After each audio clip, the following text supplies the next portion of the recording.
বিসমিল্লাহির রহমানির রহিম। প্রিয় বাংলাদেশ, আমার সামনে উপস্থিত ভবিষ্যৎ বাংলাদেশ, বাংলাদেশের ভবিষ্যৎ প্রিয় তরুণ প্রজন্ম, আপনারাই আগামীর বাংলাদেশ। আপনারাই বাংলাদেশের সম্ভাবনাময় আজকের এই লাখো তরুণ মুখ। আপনারাই বদলে দিতে পারেন আগামীর বাংলাদেশ। এই তারুণ্যই ফ্যাসিবাদ মুক্ত বাংলাদেশে প্রতিষ্ঠা করবে নিজেদের নিজেদের অধিকার। প্রবীণের প্রজ্ঞা, পরামর্শ আর তারুণ্যের শক্তিতেই ইনশাল্লাহ নির্মিত হবে ৭১ থেকে ২৪ পর্যন্ত লাখো শহীদের আকাঙ্ক্ষার সেই প্রত্যাশিত বাংলাদেশ। আজকের এই তারুণ্যের সমাবেশের সভাপতি জনাব আব্দুল মোনায়েন মুন্না, উপস্থিত বাংলাদেশ জাতীয়তাবাদী দলের স্থায়ী কমিটির সম্মানিত সদস্যবৃন্দ, বিএনপির কেন্দ্রীয় এবং অঙ্গ সহযোগী সংগঠনের নেতৃবৃন্দ, এই সমাবেশে উপস্থিত বিভিন্ন শ্রেণী পেশা বিশিষ্টজন, বিশিষ্ট ব্যক্তিবর্গ, সমাবেশে অংশগ্রহণকারী লাখো লাখো মানুষ, আপনারা আমার সালাম গ্রহণ করুন। আসসালাম আলাইকুম। প্রিয় ভাই বোনেরা, নারী কিংবা পুরুষ, তরুণ জনগোষ্ঠী দেশের উন্নয়ন এবং অর্থনীতির প্রাণ শক্তি। তারুণ্যের শক্তি আর নারী শক্তিকে কর্ম পরিকল্পনার বাইরে রেখে কখনোই একটি রাষ্ট্র এগিয়ে যেতে পারে না। এবং তাই তরুণ জনগোষ্ঠীকে প্রাধান্য দিয়ে তরুণ জনগোষ্ঠীর আশা আকাঙ্ক্ষাকে ধারণ করে বিএনপি আগামী দিনের সকল কর্ম পরিকল্পনা গ্রহণ করছে, কাজ করছে, প্রস্তুতি নিচ্ছে। দেশের তরুণ জনগোষ্ঠীর কাছে বিএনপির কর্ম পরিকল্পনা তুলে ধরার লক্ষ্যে আপনারা দেখেছেন গত ১ মাসে সারা দেশের বিভাগীয় শহরগুলোতে তারুণ্যের সমাবেশ অনুষ্ঠিত হয়েছে। একই সাথে যেদিন সমাবেশ অনুষ্ঠিত হয়েছে তার আগের দিন ভিন্ন মত এবং ভিন্ন শ্রেণী পেশার তারুণ্যের প্রতিনিধিদের নিয়ে অনুষ্ঠিত হয়েছে সেমিনার। তারা তাদের মতামত তুলে ধরেছেন কিভাবে এই দেশকে আমরা সামনে এগিয়ে নিয়ে যেতে পারি। আজ তারই অংশ হিসাবে ঢাকা বিভাগের তারুণ্যের সমাবেশ অনুষ্ঠিত হচ্ছে। উপস্থিত সমাবেশ গ্লোবালাইজেশনের এই সময় মানুষের আকাঙ্ক্ষা এখন আর স্বপ্ন দেখার মধ্যে সীমাবদ্ধ নয়। এখন সকলের সামনে সম্ভাবনার সকল দ্বার উন্মুক্ত। এই সম্ভাবনার বাস্তবায়ন ঘটিয়ে বাংলাদেশকে সমৃদ্ধি এবং সাফল্যের দিকে এগিয়ে নিয়ে যেতেই হবে আমাদেরকে। আর কথামালার রাজনীতি নয়, বিএনপির আগামী দিনের রাজনীতি নিরাপদ কর্ম পরিবেশ এবং নতুন কর্মসংস্থান সৃষ্টির রাজনীতি। আর কথামালার রাজনীতি নয়, এখন বাস্তবায়ন আর দৃষ্টান্ত স্থাপনের রাজনীতি। তরুণ প্রজন্মের প্রিয় ভাই বোনেরা, সুজলা সুফলা আমাদের এই প্রিয় মাতৃভূমি বাংলাদেশ অত্যন্ত জনবহুল। তবে আমরা যদি ডেমোগ্রাফিক ডিভিডেন্ড বিবেচনায় নেই, তাহলে আমরা দেখতে পাব দেশের এই বহুল জনসংখ্যাকে যদি জনসম্পদে রূপান্তর করতে পারি, তাহলে এই জনসংখ্যাই হতে পারে দেশের উন্নয়নের সবচেয়ে বড় নিয়ামক। এবং তাই দেশের কর্মক্ষম জনসংখ্যাকে জনসম্পদে রূপান্তর করতে আমরা অগ্রাধিকার নির্ধারণ করেছি কয়েকটি। জনগণের জীবন মানের উন্নয়ন, নারী পুরুষ সবার জন্য নৈতিক মূল্যবোধ কর্মসূচি, কর্মমুখী শিক্ষা ব্যবস্থা, গ্রামীণ উন্নয়নে তথ্য প্রযুক্তির সর্বোচ্চ ব্যবহার, ক্ষুদ্র ও কুটির শিল্পের বিকাশ, দক্ষতা বাড়াতে ব্যাপক প্রশিক্ষণ কর্মসূচি চালু, কর্মসংস্থানের সুযোগ সৃষ্টি এবং জনশক্তি রফতানি, এমন কয়েকটি বিষয় অগ্রাধিকার তালিকায় রেখেই একটি জ্ঞান ভিত্তিক উন্নত এবং নিরাপদ মানবিক বাংলাদেশ গঠনের লক্ষ্যে বিএনপি স্বল্প এবং দীর্ঘ মেয়াদী পরিকল্পনা নিয়েছে, যার উপরে আমরা কাজ করছি। প্রিয় ভাই বোনেরা, বাংলাদেশে প্রায় 4 কোটির মতন পরিবার রয়েছে। এই পরিবারগুলোর মধ্য থেকে প্রথম পর্যায়ে কম বেশি 50 লক্ষ গ্রামীণ দরিদ্র পরিবারের জন্য আমরা ফ্যামিলি কার্ড চালুর পরিকল্পনা করছি।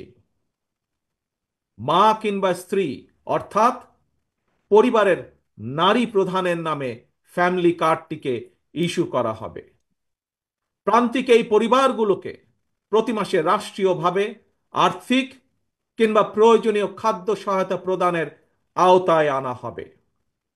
আমরা আশা করি সময়ের সাথে এর মাধ্যমে পরিবার এবং সমাজে একদিকে নারীর অর্থনৈতিক ক্ষমতায়ন ঘটবে, অপরদিকে পরিবারগুলোর সামনে ধীরে ধীরে স্বাবলম্বী হয়ে ওঠার সুযোগ তৈরি হবে। প্রিয় ভাই বোনেরা, কৃষকদের জন্য ফার্মার্স কার্ড চালু করার আমাদের অন্যতম প্রধান অগ্রাধিকার। একটি নীতিমালার আওতায় কৃষকদের নামে ইস্যু করতে হবে ফার্মার্স কার্ড। এই ফার্মার্স কার্ডে জমির পরিমাণ, দাগ নম্বর সহ প্রয়োজনীয় সব তথ্য থাকবে। কৃষক এবং কৃষি নির্ভর বাংলাদেশে কৃষি খাতে বর্তমানে শ্রমশক্তির পরিমাণ কম বেশি প্রায় 3.5 কোটির মতন। এদের মধ্যে যেমন বর্গাদার চাষি কিংবা ভূমিহীন কৃষক রয়েছেন, তেমনি অনেক কৃষকের নামে নির্দিষ্ট পরিমাণ কিছু জমিও রয়েছে। যেসব বর্গা চাষি কিংবা কৃষক তাদের নামে থাকা জমিতে বছরে একাধিক ফসল ফলাতে গিয়ে আর্থিক সংকটে পড়েন, এমন কৃষকদেরকে কমপক্ষে একটি ফলনের সম্পূর্ণ খরচ রাষ্ট্রীয়ভাবে দেওয়ার পরিকল্পনা আমরা করছি। উৎপাদনের জন্য ফার্মার্স কার্ডের মাধ্যমে এভাবেই সরকারি সহায়তা পেলে উৎপাদন যেমন একদিকে বাড়বে, তেমনি কোনো কৃষি জমি অনাবাদি থাকবে না এবং একই সাথে ভূমিহীন কৃষকদের জন্য কর্মসংস্থান সৃষ্টি হবে। প্রিয় সমাবেশ, ব্যক্তি, পরিবার এবং দেশের উন্নয়নের জন্য অবশ্যই বেকারত্ব একটি বড় সমস্যা। জনগণের রায় বিএনপি রাষ্ট্র পরিচালনার দায়িত্ব পেলে সরকার গঠন করার প্রথম দিন থেকেই বিভিন্ন সেক্টর ভিত্তিক কর্মসংস্থান সৃষ্টির পরিকল্পনা বাস্তবায়ন হবে। বিএনপির প্রথম এবং প্রধান অগ্রাধিকার হবে এটি। এই জন্য দেশে বিদেশে কর্মসংস্থান সৃষ্টির খাতগুলোকে চিহ্নিত করার কাজ এরই ভেতরে আমরা হাতে নিয়েছি। প্রিয় ভাই বোনেরা, বর্তমান বিশ্ব তথ্য প্রযুক্তির বিশ্ব। এই সময় বিশ্ব বাজারের সঙ্গে দক্ষতা এবং যোগ্যতার প্রতিযোগিতায় টিকে থাকতে হলে অবশ্যই তথ্য প্রযুক্তি এবং কারিগরি শিক্ষায় দক্ষতা অর্জনের কোনোই বিকল্প নেই এবং সে কারণে আমরা একটি নির্দিষ্ট বয়স থেকে তরুণ প্রজন্মকে নৈতিক এবং কর্মমুখী শিক্ষায় প্রশিক্ষিত করে গড়ে তুলতে চাই। বিদ্যমান যে একাডেমিক সিলেবাস, এর পাশাপাশি স্কুল কলেজ পর্যায় থেকে আমরা আইসিটি এবং কারিগরি শিক্ষা প্রবর্তন করতে চাই। একই সাথে আমরা বর্তমানে মনে করি যে বর্তমানে স্পোর্টস এখন আর শুধু শারীরিক ব্যায়াম কিংবা বিনোদনের বিষয় নয়। সুতরাং এই স্পোর্টসকে একটি পেশা হিসাবে প্রতিষ্ঠিত করার লক্ষ্যে ক্রীড়াকে আমরা শিক্ষা ক্যারিকুলামের অন্তর্ভুক্ত করতে চাই। প্রিয় উপস্থিতি, বর্তমান বিশ্বে সাফল্যের প্রতিযোগিতায় যদি টিকে থাকতে হয় তাহলে বহুমুখী প্রতিভার বিকাশ ঘটাতে হবে। শিক্ষার্থীদেরকে একদিকে ভাষা শেখা যেরকম জরুরি, বর্তমানে আমরা স্কুল কলেজে সাধারণত বাংলা ইংরেজি শেখার সুযোগ পাই। তবে এর পাশাপাশি আমরা যদি আরও কিছু ভাষা যেমন আরবি, ম্যান্ডারিন, জার্মান, ফ্রেঞ্চ সহ এই ধরনের বহুল প্রচলিত একটি তৃতীয় ভাষা এবং যদি সম্ভব হয় তাহলে চতুর্থ ভাষা হিসেবে আরেকটি ভাষা শিখাতে পারি, তাহলে আমি ব্যক্তিগতভাবে বিশ্বাস করি বাংলাদেশের ভবিষ্যৎ সন্তানদের জন্য বিশ্ব বাজার উন্মুক্ত হয়ে পড়বে। একই সাথে প্রিয় উপস্থিতি, আগ্রহী যুবশক্তিকে যুব সম্পদে পরিণত করার জন্য সরকারি উদ্যোগে বিদেশি ভাষার উপরে 3 মাস থেকে 1 বছরের কোর্স আমরা চালু করতে চাই। দেশে যাতে বহু ভাষা শেখা যায় এজন্য আমরা বহু ভাষা শিক্ষক নিয়োগ করতে চাই, যার মাধ্যমে আমরা বেকার সমস্যারও অথবা কর্মসংস্থানেরও ব্যবস্থা করতে পারব। এর বাইরে সরকারি ব্যবস্থাপনায় আমরা plumbing, electrician, mechanics, dental hygienist কিংবা মেডিকেল টেকনিশিয়ানের মতন স্বল্পমেয়াদী ট্রেনিং কোর্সও করেও দক্ষ জনশক্তি গড়ে তোলার পরিকল্পনাগুলো হাতে নিয়েছি, যা এরই মধ্যে আমরা কাজগুলোকে এগিয়ে নিয়ে যাচ্ছি ধীরে ধীরে। তরুণ প্রজন্মের প্রিয় ভাই বোনেরা, আপনারা সবাই বিশ্বব্যাপী অনলাইন কেনাকাটা সম্পর্কে জানেন। অনলাইন ভিত্তিক জায়ান্ট প্রতিষ্ঠান আমাজন, ইবে কিংবা আলিবাবার মতন বিশ্ববিখ্যাত ই কমার্স প্ল্যাটফর্মের জন্য হাজারো পণ্যের চাহিদা রয়েছে। এইসব প্ল্যাটফর্মের সঙ্গে সংশ্লিষ্ট অনেকের সঙ্গে আমি ব্যক্তিগতভাবে কথা বলেছি। বিশ্ববিখ্যাত এই সকল ই কমার্স প্ল্যাটফর্মের চাহিদা অনুযায়ী আমাদের বাংলাদেশে অনেক পণ্য তৈরির সুযোগ রয়েছে। আমাজনের মতন বিশ্ব বৈশ্বিক অনলাইন প্ল্যাটফর্মকে সামনে রেখে আমরা আমাদের দেশে ক্ষুদ্র এবং মাঝারি শিল্পের উৎপাদন বাড়ানোর সুযোগ গ্রহণ করতে পারি, সুযোগ আমরা তৈরি করতে পারি, সুযোগ আমরা নিতে পারি। বিশ্ববিখ্যাত ই কমার্স প্রতিষ্ঠানের চাহিদা মিটিয়ে কিভাবে বিশ্ববাজারে প্রবেশ করা যায় এর জন্য এরই মধ্যে যারা এক্সপার্ট আছেন তাদের সাথে আমরা আমাদের টিম নিয়ে কাজ শুরু করেছি এরই ভিতরে।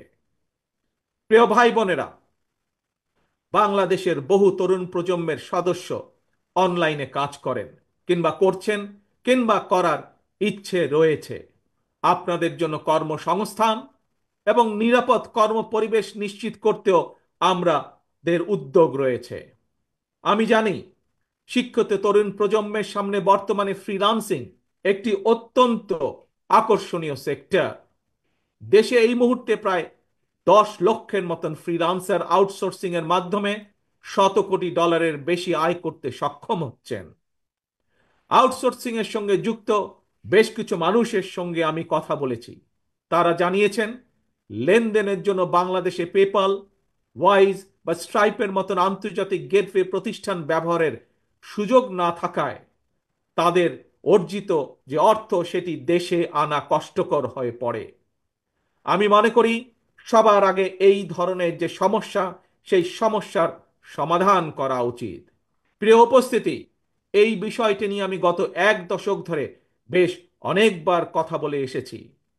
বিএনপি মনে করে প্রায়োরিটি বেসিসে দেশের IT entrepreneur, e commerce sector এবং ফ্রিল্যান্সারদের সুবিধায় পেপালের মতন আন্তর্জাতিক গেটওয়ে প্রতিষ্ঠান সুবিধা বাস্তবায়ন করা উচিত। বাংলাদেশে পেপাল সুবিধা নিশ্চিত করা গেলে, যার লক্ষ্য আমাদের রয়েছে, তাহলে লক্ষ লক্ষ ফ্রিল্যান্সারদের কাজের সুযোগ বাড়ার পাশাপাশি দেশে রেমিটেন্সের পরিমাণও বাড়বে ইনশাল্লাহ। প্রিয় তরুণ প্রজন্মের ভাই ও বোনেরা, প্রতিকারের চেয়ে প্রতিরোধী উত্তম। এই নীতির আলোকে দেশের জনগণের স্বাস্থ্যসেবা নিশ্চিত করা বিএনপির পরিকল্পনার আরেকটি গুরুত্বপূর্ণ অগ্রাধিকার। জনসচেতনার মাধ্যমে অনেক ধরনের রোগ থেকে নিজেদেরকে মুক্ত রাখা যায়। নাগরিকদের স্বাস্থ্যসেবা নিশ্চিত করতে বিএনপি 1 থেকে 3 বছরের স্বল্প মেয়াদী এবং দীর্ঘমেয়াদী পরিকল্পনা হাতে নিয়েছে। এর একটি অংশ হিসাবে প্রতিটি গ্রামে আমরা হেলথ কেয়ার ওয়ার্কার নিয়োগ দেওয়ার পরিকল্পনা নিয়েছি। এই হেলথ কেয়ার ওয়ার্কারদের 80% হবেন নারী। অর্থাৎ সারা বাংলাদেশে যদি আমরা 1 লক্ষ হেলথ কেয়ার নিয়োগ করি তাহলে তার মধ্যে ৮০ থেকে ৮৫ হাজার নিয়োগ পাবেন এদেশের নারীরা, যার মাধ্যমে আমরা একটি বিশাল অংশের কর্মসংস্থানের ব্যবস্থা করতে পারব। শুধু তাই নয়, এর পাশাপাশি জনগণের দোরগোড়ায় যাতে স্বাস্থ্যসেবা পৌঁছে দেওয়া যায়, জনগণকে যাতে দ্রুত স্বাস্থ্যসেবা দেওয়া যায়, সেই জন্য সরকারি এবং প্রাইভেট যেই সেক্টর আছে, কিভাবে দুটিকে একত্রিত করে আমরা স্বাস্থ্যসেবা গড়ে তুলতে পারি, সেটির বিষয়ে আমরা বিশেষজ্ঞদের সাথে পরামর্শ করছি, আমরা সেটির বিষয়ে কাজ করছি। প্রিয় ভাই বোনেরা, স্বাস্থ্য, পরিবেশ এবং জলবায়ুর পরিবর্তন, এই তিনটির একটি অপরটির উপর প্রভাব রয়েছে। সুতরাং খাল খনন এবং বৃক্ষরোপণের বিষয়টিও বিএনপির অগ্রাধিকার তালিকায় রয়েছে। সারা দেশে পরিকল্পিত উপায়ে বৃক্ষরোপণ করা গেলে জলবায়ুর নেতিবাচক প্রভাব থেকে মোকাবেলা করা সহজ হবে। প্রায় আমরা পত্রিকার পাতায় দেখি যে বাংলাদেশের, বিশেষ করে ঢাকা শহরের যে বাতাস, সেটি বিশ্বের মধ্যে সবচাইতে যে খারাপ শহরগুলো তার একটি দুটির মধ্যেই উঠানামা করছে। এবং শুধু তাই নয়, বৃক্ষরোপণ সহ আরো কিছু ক্লাইমেট পলিসি নির্ধারণের জন্য আমরা এরই ভিতরে কাজ শুরু করেছি বিশেষজ্ঞদেরকে সাথে নিয়ে। আমাদের লক্ষ্য থাকবে একটি নির্বাচিত সরকারের মেয়াদ যখন 5 বছর, 5 বছরের পরে 5 বছরের ভেতরে 25 থেকে প্রায় 30 কোটি বৃক্ষ রোপণ করা, এবং একই সাথে লক্ষ্য থাকবে সামগ্রিকভাবে দেশের যে তাপমাত্রা সেটি 2 থেকে চেষ্টা করা 3 ডিগ্রি পর্যন্ত কমিয়ে নিয়ে আসা। প্রিয় ভাই বোনেরা, গণতন্ত্র পুনঃপ্রবর্তন করে স্বাধীনতার ঘোষক রাষ্ট্রপতি জিয়াউর রহমান এই দেশে উন্নয়ন উৎপাদনের রাজনীতি চালু করেছিলেন। Mother of democracy Begum Khaleda Zia দেশে নারী শিক্ষার প্রসার ঘটিয়েছিলেন। দেশ এবং জনগণের উন্নয়নে বিশেষ করে তরুণ জনগোষ্ঠীকে প্রাধান্য দিয়ে সেজন্য বিএনপিও আগামী দিনের পরিকল্পনা গ্রহণ করছে। তরুণ প্রজন্মের প্রিয় ভাই বোনেরা, জনগণই বিএনপির সকল রাজনৈতিক ক্ষমতার উৎস। তাই আমরা সরকারে না থাকলেও একটি দায়িত্বশীল গণতান্ত্রিক রাজনৈতিক দল হিসাবে তরুণ প্রজন্মের সামনে দেশ এবং জনগণের উন্নয়নে বিএনপির নেওয়া যে বিস্তারিত কর্ম পরিকল্পনা, তার কয়েকটি অগ্রাধিকার কর্মসূচি আজ সংক্ষেপে আপনাদের সামনে আমি তুলে ধরলাম। প্রিয় ভাই বোনেরা, আগামী জাতীয় নির্বাচনে বিএনপি ইনশাল্লাহ জনগণের রায় রাষ্ট্র পরিচালনার সুযোগ পেলে দেশ এবং জনগণের উন্নয়নে পর্যায়ক্রমিকভাবে দলের গৃহীত পরিকল্পনাগুলো বাস্তবায়ন করবে ইনশাল্লাহ। তবে যে কোনো দলের তাদের কর্মসূচি বাস্তবায়ন করতে হলে দরকার একটি জবাবদিহিমূলক সরকার, দরকার একটি নির্বাচিত সরকার। তবে আগামী জাতীয় নির্বাচন অনুষ্ঠান নিয়ে মনে হয় এরই ভিতরে টালবাহানা শুরু হয়েছে বা চলছে। কথিত অল্প সংস্কার আর বেশি সংস্কারের অভিনব শর্তের আবর্তে ঘুরপাক খাচ্ছে আগামী জাতীয় নির্বাচনের ভবিষ্যৎ। এরই ভিতরে জনগণ বিশ্বাস করতে শুরু করেছে সংস্কার নিয়ে সময় ক্ষেপণের আড়ালে অন্তর্বর্তীকালীন সরকারের ভেতরে এবং বাইরে কারো কারো মনে হয় কিছু ভিন্ন উদ্দেশ্য রয়েছে।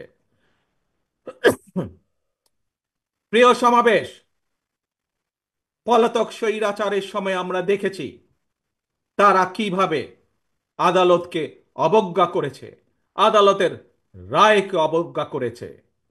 অত্যন্ত দুঃখের সাথে বলতে হয়, পলাতক স্বৈরাচারের পরে যেই সরকারের কাছে দেশের মানুষ আশা করেছিল যে আইনের প্রতি সম্মান থাকবে, আমরা দেখেছি আদালতের রায়ের প্রতি সম্মান না দেখিয়ে যারা ইশরাক হোসেনকে ঢাকা দক্ষিণের মেয়রের দায়িত্ব গ্রহণে বাধা সৃষ্টি করেছে, সেই স্বৈরাচারের সেই একই যে ঘটনা সেটির পুনরাবৃত্তি আমরা দেখতে পাচ্ছি। প্রিয় সমাবেশ, আপনাদের কাছে আমার আজকে জিজ্ঞাসা, যারা আইনের প্রতি শ্রদ্ধা দেখায় না, যারা আদালতের নির্দেশকে অবজ্ঞা করে, তাদের কাছ থেকে আমরা কতটুকু সংস্কার আশা করতে পারি? প্রিয় সমাবেশ, আমি প্রায় একটি কথা বলি, পুঁথিগত সংস্কারের চেয়ে ব্যক্তি মানসিকতার সংস্কার অনেক বেশি জরুরি। নর্থ কোরিয়ার সংবিধানে লেখা রয়েছে Democratic People's Republic of North Korea. সুতরাং কি লেখা আছে তার চেয়েও বেশি যেটি জরুরি তা হলো মেনে চলা। ইশরাকের ক্ষমতা গ্রহণ বা ইশরাকের শপথ গ্রহণে বাধা সৃষ্টি করে আজ আমরা আবারও স্বৈরাচারী মানসিকতার বহিঃপ্রকাশ দেখতে পাচ্ছি। প্রিয় তরুণ প্রজন্মের ভাই বোনেরা, নিরপেক্ষতা এবং বিশ্বাসযোগ্যতাই কিন্তু অন্তর্বর্তীকালীন সরকারের প্রধান পুঁজি। তাই তাদের প্রতি আমাদের আহ্বান থাকবে, তাদের প্রতি আমাদের পরামর্শ থাকবে। জনগণের বিশ্বাস, ভালোবাসা নষ্ট হয় অন্তর্বর্তীকালীন সরকারের এমন কোনো পদক্ষেপ নেওয়া ঠিক হবে না। একই সাথে অন্তর্বর্তীকালীন সরকারের প্রতি আবারও আহ্বান জানিয়ে বলতে চাই, গণতান্ত্রিক আমি জনগণ এবং গণতন্ত্রের পক্ষের রাজনৈতিক দলগুলোকে দয়া করে প্রতিপক্ষ বানাবেন না। যদি আপনাদের কেউ রাষ্ট্র পরিচালনায় থাকতে চায় তাহলে সরকার থেকে পদত্যাগ করে জনগণের কাতারে আসুন, নির্বাচন করুন। যদি ভবিষ্যতে নির্বাচনে জনগণের রায় পান তাহলে আবার সরকারের দায়িত্ব গ্রহণ করুন।